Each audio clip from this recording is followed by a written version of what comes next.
Loch Ness Creep Fest. I was 10 years old, and my parents had recently divorced. My brother, 5 years my senior, stayed in our childhood house with my dad, while I moved out with my mother to a small London flat. It was July, and our first summer apart. My mother had taken my brother and I camping in Yorkshire, and now it was time for a trip with our father, who wanted to take us driving around Scotland. We decided to start a trip by exploring Loch Ness, and after driving around, we found a beautiful campsite right outside the loch. Our pitch is perfect, just the right size for a small four-person tent, and backing right onto the woods. We are greeted by the cheerful middle-aged owner of the site, who's a charming Scottish man. The first night is drawing in, and we have all gone to bed. My brother and I are sharing a compartment, and across the way my father is in his. We are separated by a communal area that leads to the entrance. I am settling down for the night, starting to drift off when suddenly, the most blood-curdling scream echoes around the pitch-black campsite. A woman in absolute terror pleads with someone, "Please! No! Darren! Put it away! Oh God, please! Darren, no!" She stops abruptly, as if cut up by something. I was now wide awake. I can feel adrenaline coursing through me, but I dare not move. When I start to wind down for the initial shock, I realize that my father and brother are now standing in front of the tents, and the whole campsite is on alerts. I watch as parties of campers search the site with torches, looking for the woman or for Darren. The cheery owner is doing the rounds, checking if anyone has more information. I hear my father volunteering to join the search and my brother pleading to let him join. For a moment, I am convinced I would be alone in the tent. Thankfully, they decide not to go and come back inside.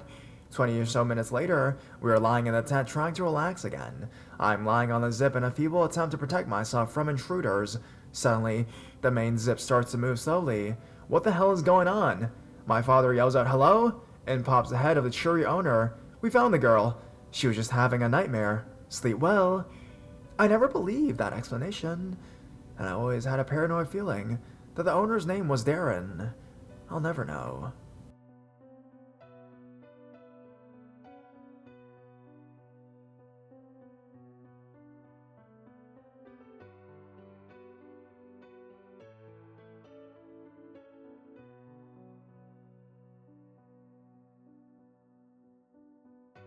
Remembering Childhood Creeper.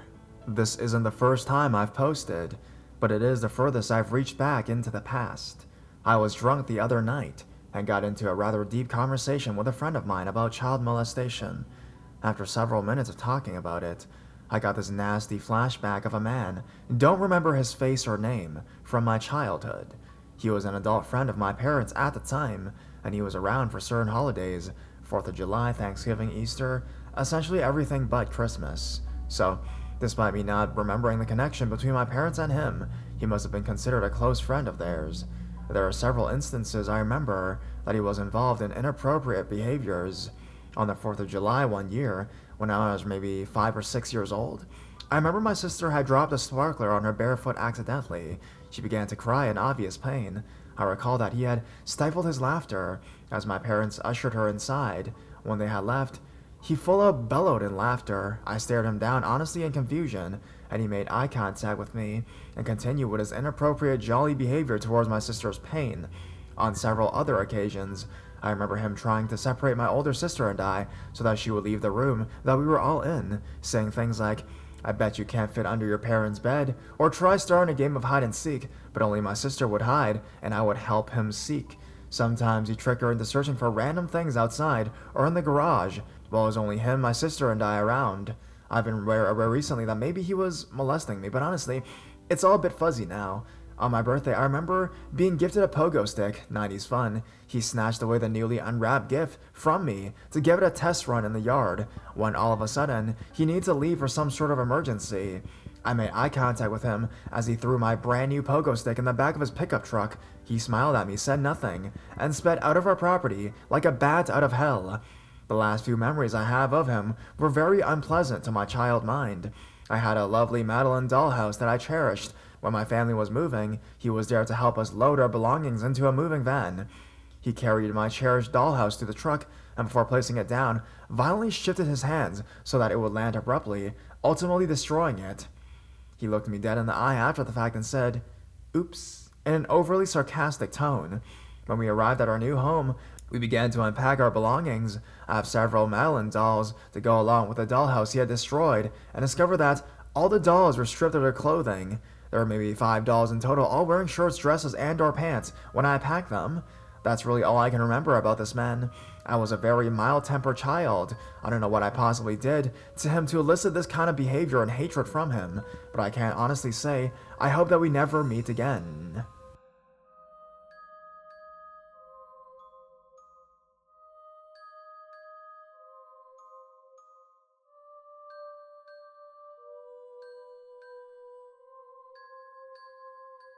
Nightmare Nate.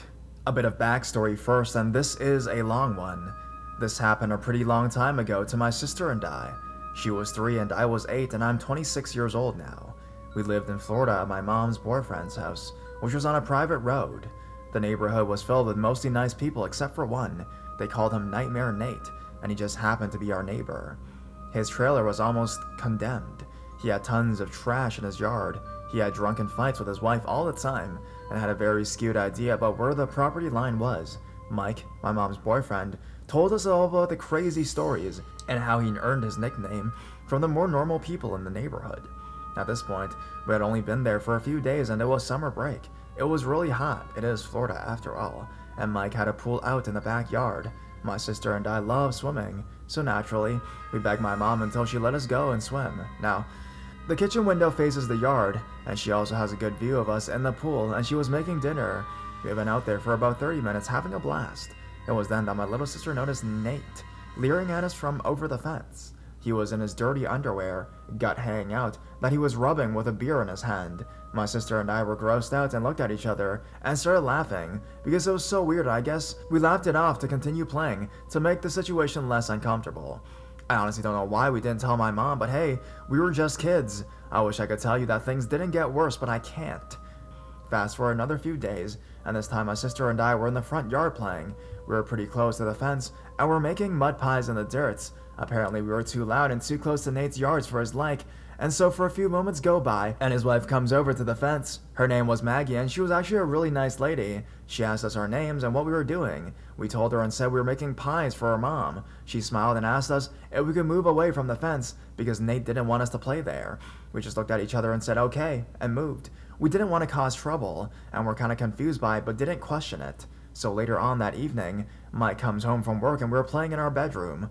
All of a sudden, we hear a bunch of shouting out front. My sister pretty much ignores it, but I ran over to the open window and looked to see Nate screaming at Mike. At the time, I didn't know what little sluts and keep those bitches on a leash meant, but I do now. Basically, he was saying that us little girls in our bathing suit and sundresses were teasing him and provoking him. Mike laid into the guy, telling him to get the hell out of his property before he had the cops out there. It wasn't until after Christmas that we had another Nate incident, as my mom started calling them. We got 2 adorable little boxer puppies from Mike for Christmas. Naturally, we love them, and yes, they're dogs. They're gonna bark at some point. It didn't take long for Nate to start complaining that our dogs were shitting on his lawn, and that they were too aggressive for the neighborhood, and how Mike ought to shoot them and get the girls a cat instead. Unfortunately, out of nowhere, our dogs got really sick. We took them to the vet and found out that they had been poisoned with Drano. Mike immediately suspected Nate of doing it and tried to get the cops involved, but they couldn't do anything about it unless they caught him in the act. We did everything we could to keep our dogs on watch, because luckily they didn't die. We kept their food inside because my mom suspected that he had poisoned their food. Well, unfortunately, a few days later, my sister and I discovered our dogs dead on our back porch. They had been strangled with kitchen wire, and Nate had that stuff all over his yard. We didn't hear anything during the night, and the dogs were inside the house, so till this day, I'm not sure how Nate managed to do this, unless he took them to his house and killed them and brought them back. But I do know he was in our house, and I'm terrified of that because no one heard him. Mike stormed over to Nate's house and heard shouting from inside their trailer.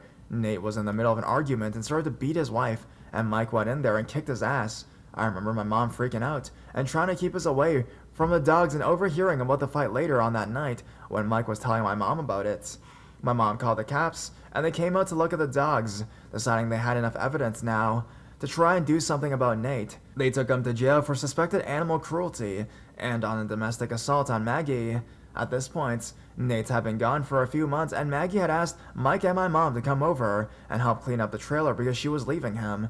Mike went out to the shed and started to clean it out because there was a lot of heavy junk, and Maggie and my mom stayed inside to get the easier stuff. What Mike found in that shed haunts me to this day. And I'm getting sick to my stomach as I write this. Nate had an old box with a bunch of pictures of kids in it. It had been tipped over on his work table, and all the pictures had been spilled out, which is why Mike noticed it. It was the only thing in that shed that wasn't completely trashed. At first, Mike thought it was just Nate's relatives because most of the pictures were normal, but as he started to go through them, they got more and more suggestive.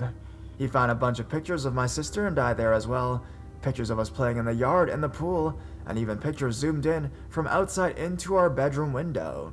It was totally disgusting, and Mike immediately showed them to my mom and Maggie wound up taking them down to the police station.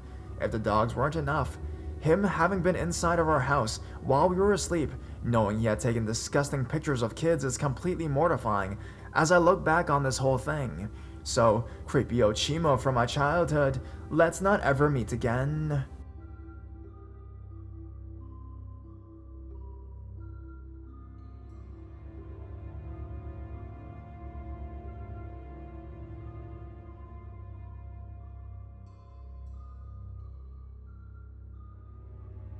Stuart, the not-so-friendly neighborhood schizo. After reading a few stories in the sub, I was thinking to myself, man, so glad I never been creeped on like that. And then I remember someone from my childhood. A man so creepy, he creeped me and my family right out of our quaint country home. Let's go back to the beginning, shall we? For reference, I am female and was around 11 when these events took place. When I was a kid, me and my family lived in a little Texas town right outside Austin. We had about an acre of property and a few close neighbors. The houses were built in a mildly wooded area. They were all old hunting cabins converted into livable homes. So even though the houses were probably only 200 feet apart, I couldn't see my neighbors from the yard or my windows. There was a house across the street from us, one to the left and one across from the one on the left. My best friend lived in this house. His name is Evan. Me and Evan played literally every day for hours. We would run around in the woods, ride bikes, and generally get into all kinds of trouble. One day, the sweet old lady who lived in the left side house, who always let us ride bikes in her U-shaped driveway, passed away. It was a little sad, but we weren't close, so life continued on. The house remained empty for a few months. Evan and I would still play in the grassy field area between my house and it. We still rode bikes in the driveway, but we were respectful and never got too terribly close. Then one day, there was a moving truck outside. Someone bought the place and was moving in. How exciting. We decided it would be nice to show them some southern hospitality. After a couple of days, the new occupants seemed settled enough, and my mom, dad, and Evan's dad, Randy, all go to greet the new member of our tiny community. The man answers the door. He's round, red-faced, and gray-haired. He has tiny eyes and itty-bitty glasses. He was wearing jeans and a flannel shirt, despite the fact that it's 90 degrees outside. He introduces himself as Stuart, and the parents offered homemade cookies and dinner invitations to help him feel welcomed. When my parents returned, I can't help but overhear the recollection of the visit. They were discussing Stuart and his mental illness. Stuart told them he was a diagnosed paranoid schizophrenic, and his parents had purchased the house for him. He had 3 dogs, a pit mix, and 2 lab mixes. They were all very aggressive and had to be locked in the backyard. He had seemed a tad off, but nothing too unusual for someone who is sick. That night, my parents advised us to steer clear of his yard and to not play too close to his house. No more riding bikes there, no more playing in the woods behind that house. Things continued like normal for a little while. Stuart kept mostly to himself at first, but slowly got weirder and weirder as brief and unavoidable interactions with him occurred. The first strange thing that started happening was his dogs were escaping from the yard. Normally that would not be an issue. Lots of dogs roam around in the country, but these dogs were mean. They growled at anyone who got too close and almost bit Evan's little brother and sister. Our dogs kept them out of your yard for the most parts. Then Stuart ended up giving one of the lab mixes away after enough complaints. However, the other 2 still remained and still wandered around freely. He would always get very defensive about his pets and insist that they were nice in a baby voice. But Peanut and Widow Munchkin would never hurt anyone. The next strange occurrence happened on a day Evan and I were at his house hanging out. Stuart pulled up at his house across the way and waved at us. We tried to ignore him, but he walked to the end of his driveway and was shouting at us across the street.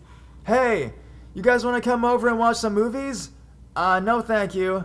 Come on, I got some really good ones." He showed us a few different generic DVDs and finally got to Brokeback Mountain. We knew what it was supposed to be about and found it strange that a grown man wanted to watch a movie about gay cowboys with a couple of 12-year-old kids. We both gave him a weird look.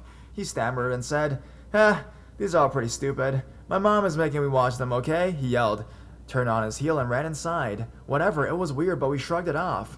We all noticed that there was always weird sounds coming from his house at nighttime, and he would walk up and down the street in the dark often. Almost every single evening he would do that. He began stopping outside everyone's house at the end of the driveways in the dark, just standing and staring. It was creepy as hell.